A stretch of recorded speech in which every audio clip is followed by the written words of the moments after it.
నమస్కారం ప్రజా TV news కు స్వాగతం। ఈనాటి వార్తల ప్రారంభానికి ముందుగా ఈ బులెటిన్ ముఖ్యాంశాలు మీకోసం।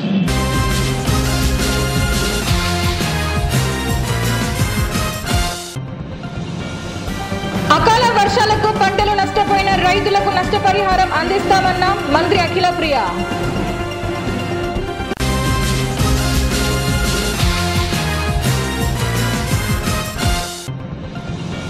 ప్లాస్టిక్ వాడకాన్ని నిషేధించి పర్యావరణాన్ని కాపాడాలని పిలుపునిచ్చిన జిల్లా కలెక్టర్ సత్యనారాయణ।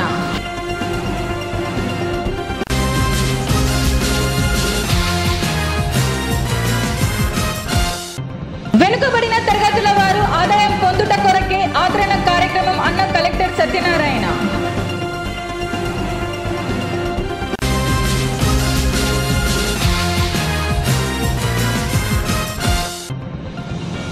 వైఎస్ నగర్ లో 3 ఇళ్లలో చోరీలకు పాల్పడిన దొంగలు।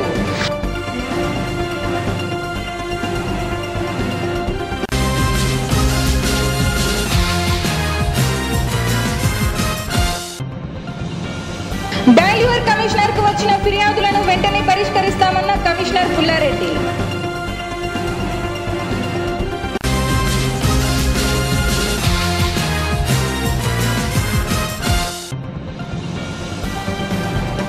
అట్టహాసంగా సెంట్రల్ జోన్ క్రీడోత్సవాలు క్రీడలను ప్రారంభించిన ఎంపీ ఎస్పీవై రెడ్డి।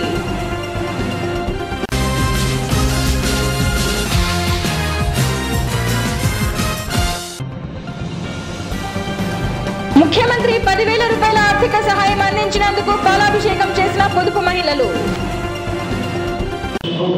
ఇటీవల కురిసిన వర్షాలకు పంట నష్టం జరిగిన రైతులకు నష్టపరిహారం అందేలా చర్యలు తీసుకుంటామని మంత్రి అఖిల ప్రియ రైతులకు హామీనిచ్చారు।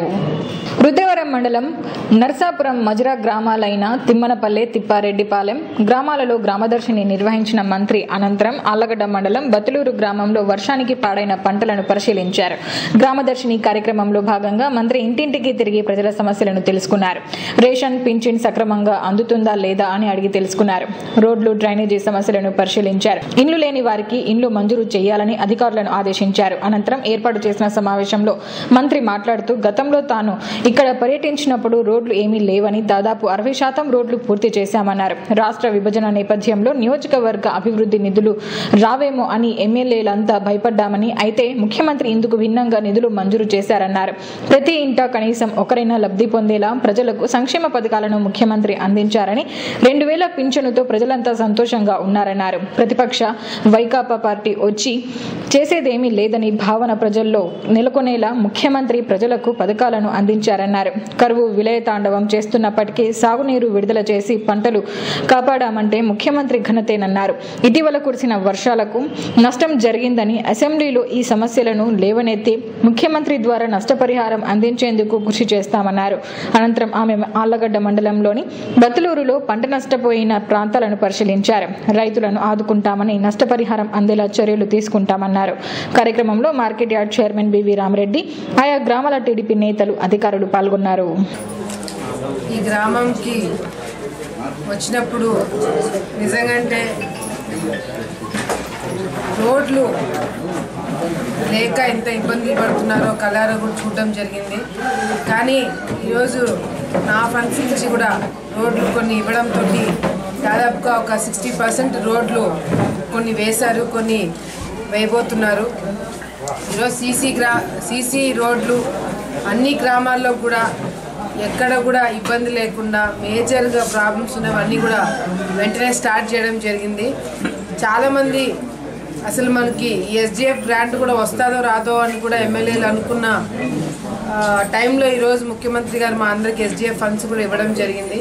ఎందుకంటున్నానంటే మన రాష్ట్రం ఉన్న ఈ పరిస్థితుల్లో మరి మనము ఎస్డిఎఫ్ ఫండ్స్ కింద అభివృద్ధి చేయగలుగుతామా లేదా, లేకపోతే పెన్షన్లకి లేకపోతే ఈ సీఎం రిలీఫ్ ఫండ్లు ఇవ్వగలుగుతామా లేదా అని అందరూ ఆందోళన పడే సమయంలో ముఖ్యమంత్రి గారు ఎక్కడ కూడా ఆ లోటు కనిపించకుండా రైతు రుణమాఫీ కానీ, డ్వాక్రా రుణమాఫీ కానీ, రోడ్లు కానీ, అదేవిధంగా లైట్లు కానీ, పెన్షన్లు కానీ ఎక్కడ కూడా ఎటువంటి ఇబ్బంది లేకుండా 70 to 80% ఈరోజు అభివృద్ధి కార్యక్రమాలు జరుగుతున్నాయి। ఈరోజు ఈ రాష్ట్రంలో ప్రతి ఒక్క ఇంట్లో ప్రభుత్వం తరపు నుంచి లబ్ధి పొందిన వాళ్ళు ఎవరో ఒకరైనా తప్పకుండా ఉన్నారు. ఈరోజు మన తాలూకాలో ముఖ్యంగా మన జిల్లాలో వర్షాలు పడకపోయినా నీళ్లు అందజేసి, ముఖ్యంగా మన పార్లమెంట్లో నీళ్ళు అందజేసి ఎక్కడ కూడా ఇబ్బంది లేకుండా రైతుల్ని ఆదుకోవడం జరిగింది. ఈరోజు వర్షాలు పడకపోయినా కూడా ఈ ప్రభుత్వము మనల్ని ఆదుకుంటుందని ఒక నమ్మకము రైతులకి రావడం జరిగింది. ప్లాస్టిక్ వాడకాన్ని నిషేధించి పర్యావరణాన్ని కాపాడుకోవాలని జిల్లా కలెక్టర్ సత్యనారాయణ పిలుపునిచ్చారు. మంగళవారం ఫీల్డ్ అవుట్రీచ్ బ్యూరో సమాచార మరియు ప్రసార మంత్రిత్వ శాఖ భారత్ ప్రభుత్వం కర్నూలు వారు నంద్యాల పట్టణంలోని మున్సిపల్ టౌన్ హాల్లో నిర్వహించిన స్వచ్ఛ భారత్ మిషన్ వారు తొలుత ర్యాలీ నిర్వహించిన అనంతరం జరిగిన అవగాహన కార్యక్రమానికి జిల్లా collector Satyanarayana, field outreach bureau సమాచార additional director TVK Reddy, Nandyal RDO Ramasundar Reddy, DSP Gopalakrishna, incharge ICDS PD Leelavathi, Ramakrishna విద్యాసంస్థల నేత doctor Ramakrishna Reddy, municipal commissioner CH Pulla Reddy, assistant municipal commissioner Modakonda తదితరులు హాజరయ్యారు. అనంతరం జిల్లా కలెక్టర్ సత్యనారాయణ మాట్లాడుతూ, మనమందరం చెత్తను తగ్గించి పర్యావరణాన్ని కాపాడి భావితరాల వారికి మంచి సమాజాన్ని అందించుదామన్నారు. మన ప్రభుత్వం మన రాష్ట్రాన్ని బహిరంగ మలమూత్ర విసర్జన రహిత రాష్ట్రంగా తీర్చిదిద్దుతుందని, అందులో భాగంగా మన మున్సిపాలిటీలో స్వచ్ఛ మున్సిపాలిటీగా తీర్చిదిద్దుతామని, పట్టణంలో కమ్యూనిటీ మరుగుదొడ్లను, వ్యక్తిగత మరుగుదొడ్లను నిర్మించుకున్నామని, ప్రజలు కూడా సహకరించి వాటిని సద్వినియోగం చేసుకుని వినియోగించుకోవాలన్నారు. ప్రతి తల్లి పిల్లలందరికీ స్వచ్ఛత గురించి తెలియజేసి చైతన్యులు చేయాలన్నారు. శుభ్రతను స్వతహాగా నేర్చుకుని అవలంబించాలన్నారు. ముఖ్యంగా ప్రజలు చెత్త తయారీ కాకుండా జాగ్రత్తలు, ప్లాస్టిక్ వాడకుండా జాగ్రత్త, వాడిన ప్లాస్టిక్ ను తిరిగి వాడకుండా చూడాలని, రోజురోజుకు పెరుగుతున్న జనాభాతో పాటు చెత్త పరిమాణం కూడా పెరుగుతుందని, కావున ప్రతి ఒక్కరూ తమ పరిధిలో వచ్చు చెత్తపై అవగాహన పెంచుకోవాలని, ప్రతి ఒక్కరూ వారి గృహాలలో తయారు అయ్యే తడి పొడి చెత్తను వేరు చేసి చెత్త సేకరణకు వచ్చే మున్సిపల్ సిబ్బందికి అందించాలన్నారు. ఈ కార్యక్రమంలో MPDO Vijayabhaskar, ICDS CDPO Yagnesh Angel, municipal counsellors కత్తి శంకర్, పడకంట్ల సుబ్రహ్మణ్యం, ఆశా వర్కర్లు, పొదుపు సంఘాల మహిళలు, వివిధ పాఠశాలల విద్యార్థులు తదితరులు పాల్గొన్నారు.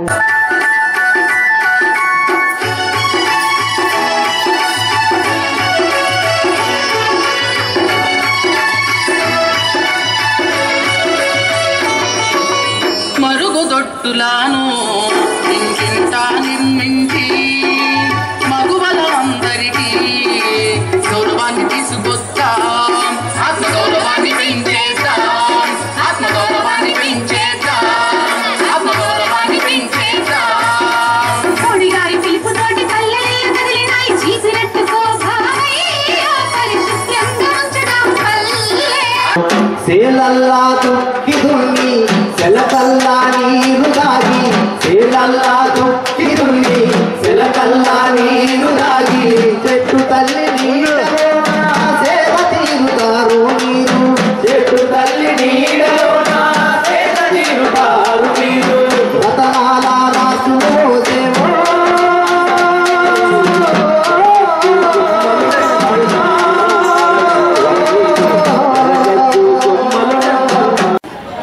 ఈ స్వచ్ఛ భారత్ కార్యక్రమం ప్రధాని నరేంద్ర మోడీ గారు మొదలుపెట్టిన దగ్గర నుంచి ఏం సాధించామంటే 25 లక్షల ప్రాణాలను మనం సేవ్ చేయగలిగాం. గతంలో అంటే 2014 కంటే ముందు పోలిస్తే డెంగ్యూ, కలరా, మలేరియా, ఫైలేరియా ఈ చెత్త కారణంగా వచ్చే రకరకాల చెత్త వ్యాధుల నుంచి చనిపోయే వారి సంఖ్య కంటే ఈ గత 4 ఏళ్లలో చనిపోయిన వారి వీటి వల్ల చనిపోయిన వారి సంఖ్య 25 లక్షలు తగ్గింది. మరంటే ఒక్క ప్రాణమే చాలా విలువైంది. మరి 25 లక్షల ప్రాణాలు దేశవ్యాప్తంగా అంటే ఎంత విలువైంది, ఎంత మంచి కార్యక్రమంలో మనం పాల్గొంటున్నామో మీరంతా ఒక్కసారి ఆలోచించుకోవాలి. చేసినప్పటికి కూడా మీ అంతటి మీరు దేన్నైనా సరే చెయ్యాలి, మన ఊరిని మనం రక్షించుకుందాం, మన ఊరిని మనం రక్షించుకుంటున్నామనే తాపత్రయం మీకున్నట్టయితే తప్పనిసరిగా ఏదైతే మహాత్మా గాంధీ గారి యొక్క జన్మదినోత్సవం నాడు ఈ కార్యక్రమం పెట్టారు. అక్టోబర్ 2, 2014లో చేసినటువంటి మహోత్తర కార్యక్రమం యొక్క లక్ష్యం ఏంటంటే మహాత్మా గాంధీ గారు ఎక్కడికి పోయినా ఆయన టాయిలెట్ని ఆయనే శుభ్రం చేసుకునేవాడు. తెలుసా తెలియదా మీకు?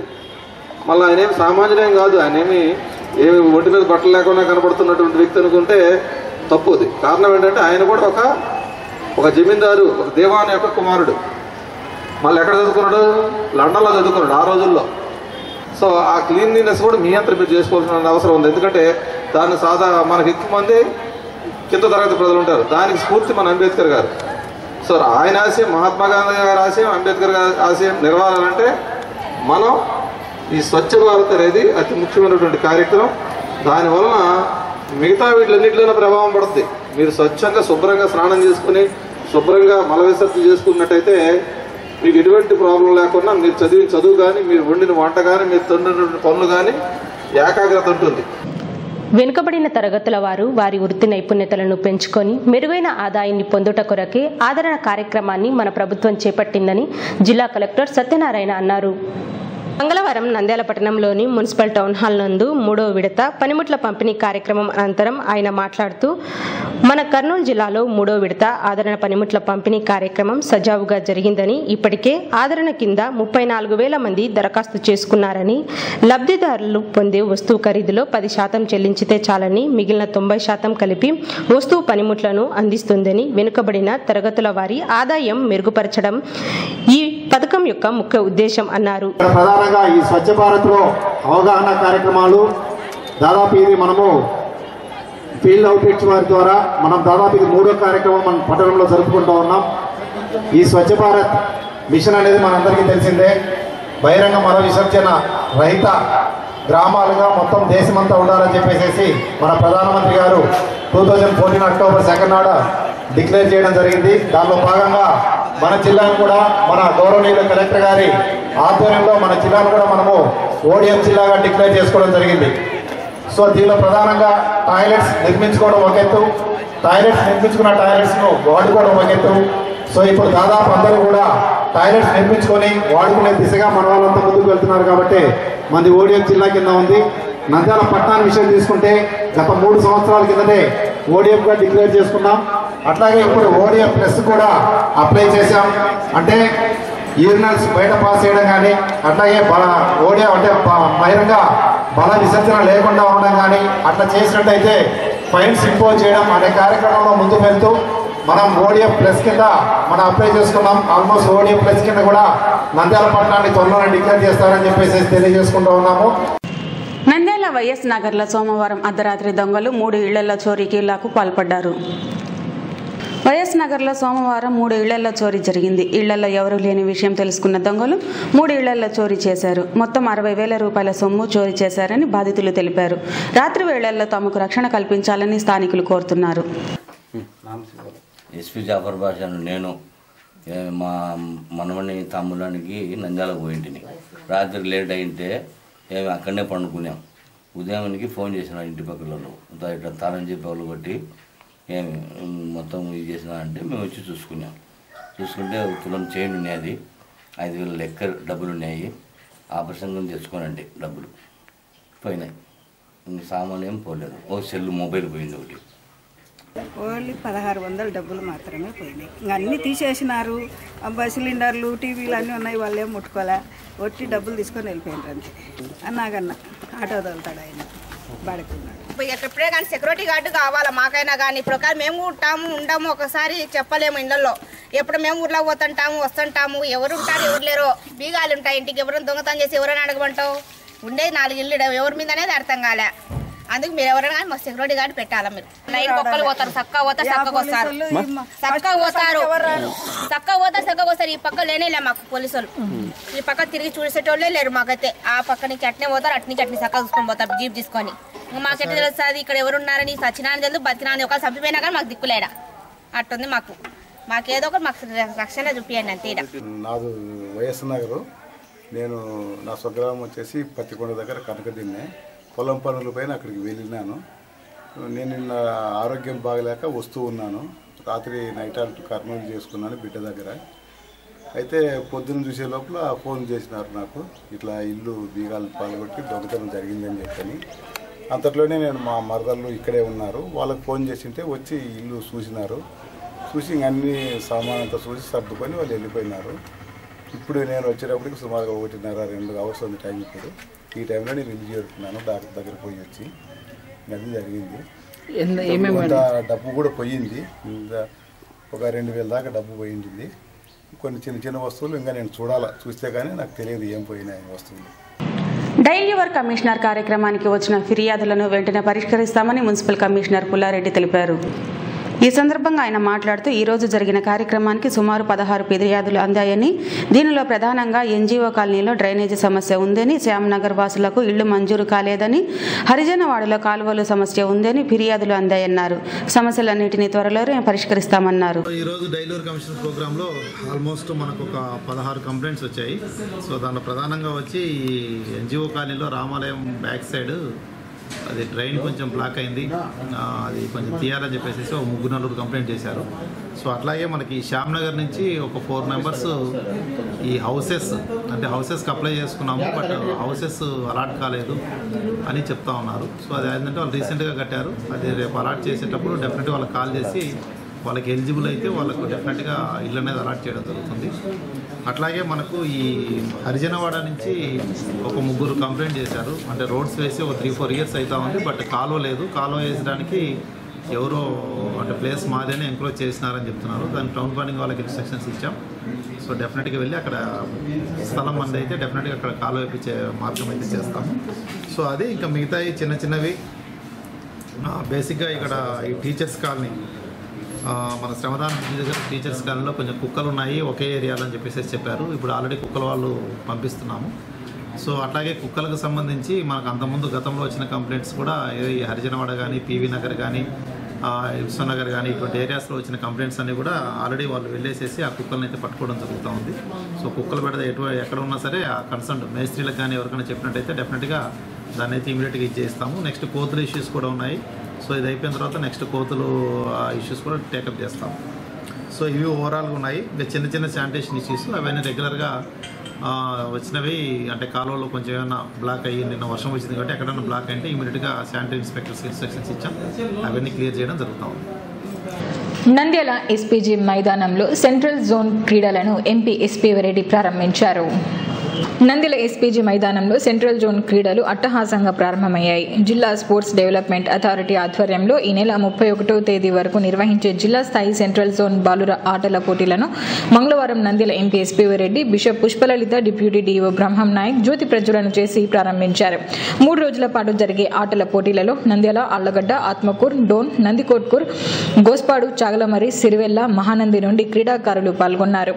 ఈ కార్యక్రమంలో పాఠశాల హెచ్ఎం జీవలత, క్రీడల ఆర్గనైజింగ్ సెక్రటరీ బత్తుల రవికుమార్, ఉపాధ్యాయులు పాల్గొన్నారు.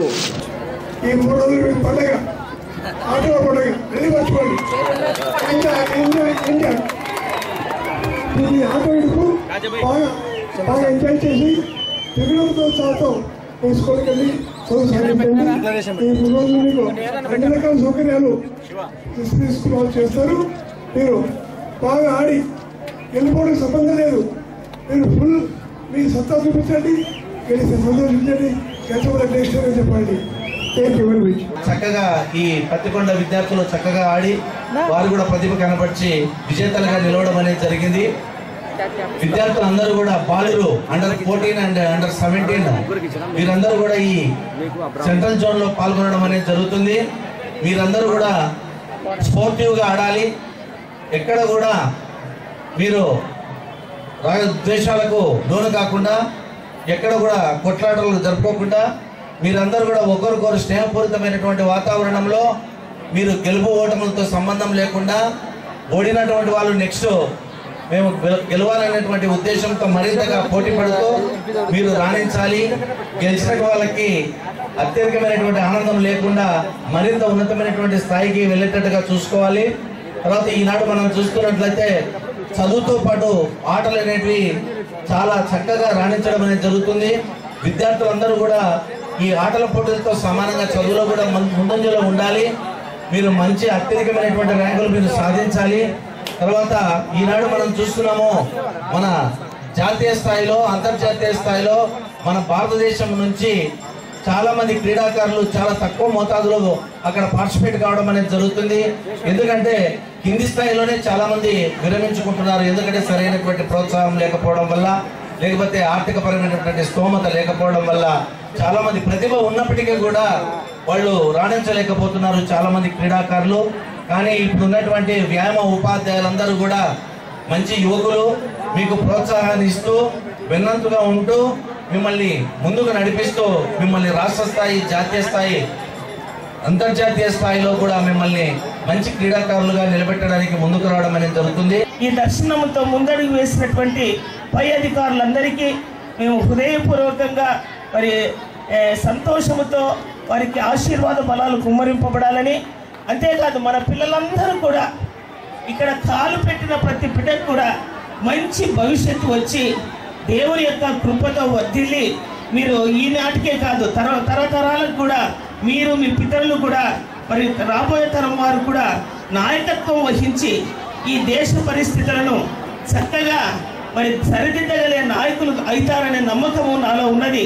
విద్యార్థులకు క్రీడాకారులకు మరి నేను చెప్పే ముఖ్యమైనటువంటి ఒకటే ఒక అంశము, మరి ఈరోజు 16 అంశాలకు సంబంధించినటువంటి క్రీడా అంశాలలో 1500 మంది విద్యార్థులు పాల్గొంటూ ఉన్నారు. జయాపజయాలు దైవాధీనంగా మనము భావించాలి. గెలిచినా ఓడినా అందరూ కూడా సంతోషపడాలి. మీలో ఉన్నటువంటి ప్రతిభను వెలికి తీసి ప్రతి ఒక్కరు కూడా మరి మంచి నేషనల్ క్రీడాకారులుగా మీరందరూ కూడా తీర్చిదిద్దాలని కోరుకుంటున్నారు. పొదుపు లక్ష్మి మహిళలకు చంద్రబాబు నాయుడు 10,000 రూపాయల ఆర్థిక సహాయం అందించినందుకు ఆయన చిత్రపటానికి పాలాభిషేకం చేశారు. పసుపు కుంకుమ పథకం కింద ముఖ్యమంత్రి చంద్రబాబు నాయుడు పొదుపు మహిళలకు ఆర్థికంగా చేయూతనివ్వడానికి ప్రతి పొదుపు లక్ష్మి మహిళకు 10,000 రూపాయల ఆర్థిక సహాయం అందించినందుకు నందిల పొదుపు సంఘ మహిళలు ముఖ్యమంత్రి చంద్రబాబు చిత్రపటానికి పాలాభిషేకం చేసి కృతజ్ఞతలు తెలిపారు. ఈ కార్యక్రమంలో రాష్ట్ర Urdu academy chairman doctor Noman, Dudekula federation chairman doctor Baban, municipal vice chairman Gangisetti Vijay Kumar, TDP కౌన్సిలర్లు, మున్సిపల్ కమిషనర్ పుల్లారెడ్డి, అధికారులు తదితరులు పాల్గొన్నారు. మీకు అంతా ముఖ్యంగా తెలుసు, ముఖ్యమంత్రి గారు ఎప్పుడైనా వస్తే ఎవరికి నిద్రపోనియాడు, ఆయన నిద్రపోడు, ఆయనకు నిద్రపోనియాడు. రోజు ఏదో ఒక కార్యక్రమం చేసుకుంటూ పని చేస్తూ వస్తున్నాడు. తర్వాత ఈ ఎన్నో వెల్ఫేర్ స్కీమ్స్ అనేది భారతదేశంలో ఏ రాష్ట్రం కూడా లేదు, ఎన్ని వెల్ఫేర్ స్కీమ్స్ మన ఆంధ్రప్రదేశ్లో ఉన్నాయి. ఆ వెల్ఫేర్ స్కీమ్స్ కింద ఇది కూడా ఆదరణ అనేది ఒక పథకం కింద సమాజంలో చిన్న చిన్న వ్యాపారస్తులు వాళ్ళ ఆర్థికంగా స్తోమత పెంచుకోవాలంటే వాళ్ళు స్వయం శక్తి కష్టపడాలని, వాళ్ళకి అన్ని రంగాల్లో వాళ్ళకి సపోర్ట్ చేస్తా వాళ్ళు కూడా సమాజంలో మర్యాదగా బతకాలా, వాళ్ళు ఎక్కడ కూడా ఇబ్బంది పడకుండా ఈ లోన్ల కోసం వాళ్ళకి ఇక్కడ వడ్డీ తీసుకొని ఇబ్బంది పడుతున్నారని, ఇది గవర్నమెంట్ తరఫు నుంచి చేస్తే బాగుంటుందని ఇట్లా గవర్నమెంట్ ముందుకు వచ్చింది. అడ్డంకులు ఉండేటివి అలా కాకుండా రాబోయే కాలంలో అన్ని కులాలు కూడా కార్పొరేషన్ ఇవ్వడం జరిగింది. ఉన్న ఫెడరేషన్ కార్పొరేషన్లుగా మార్చడం కూడా జరిగింది. ఈ కార్పొరేషన్ స్టైల్ ఆఫ్ ఫంక్షనింగ్ ఎలా ఉంటుందంటే ప్రతి ఒక్కరికి కూడా ఇండివిజువల్ లోన్స్ ఇవ్వడం జరుగుతుంది. తర్వాత ఇలాంటి ఆదరణ స్కీములు కూడా ఇందులో కూడా పెట్టుకోవడానికి అవకాశం ఉంటుంది. అదేవిధంగా మన పిల్లల అభ్యున్నతి కొరకి వాళ్ళకి జాబ్ మేళాస్, తర్వాత కోచింగ్ సెంటర్స్, అలాగే ట్రైనింగ్ అండ్ ప్లేస్మెంట్ ఇలాంటి ఎన్నో పథకాలు మన స్వయం ప్రతిపత్తితో మనం ముందు తీసుకెళ్లే అవకాశాలు ఉన్నాయి. మరి ఇలాంటి స్థితిలో ఎక్కడా లేని విధంగా మన ప్రియతమ ముఖ్యమంత్రి గారు మన బీసీల పట్ల ఈ విధంగా ఆదరణ చూపించినప్పుడు మన బాధ్యత కూడా మనం గుర్తించాలి. ఎందుకంటే గతంలో నంద్యాలలో మీరు ఒక్కసారి మనం గుర్తు చేసుకున్న ఆవశ్యకత ఉంది. నంద్యాలలో మనం గత ఎలక్షన్స్లో వార్తలు ముగించే ముందు ముఖ్యాంశాలు మరోసారి.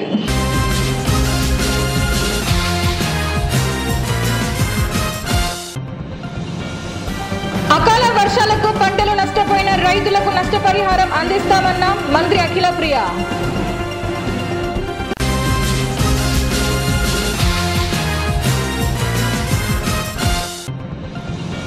ప్లాస్టిక్ వాడకాన్ని నిషేధించి పర్యావరణాన్ని కాపాడాలని పిలుపునిచ్చిన జిల్లా కలెక్టర్ సత్యనారాయణ.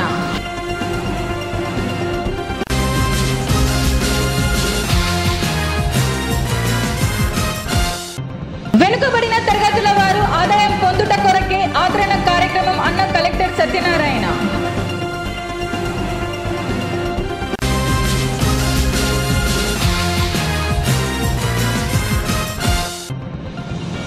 వైఎస్ నగర్ లో 3 ఇళ్లలో చోరీలకు పాల్పడిన దొంగలు.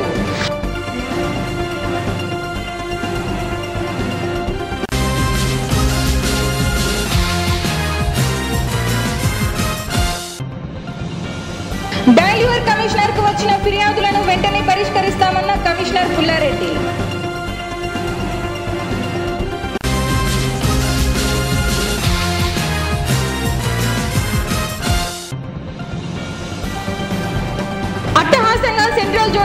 క్రీడోత్సవాలు క్రీడలను ప్రారంభించిన ఎంపీ ఎస్పీవై రెడ్డి.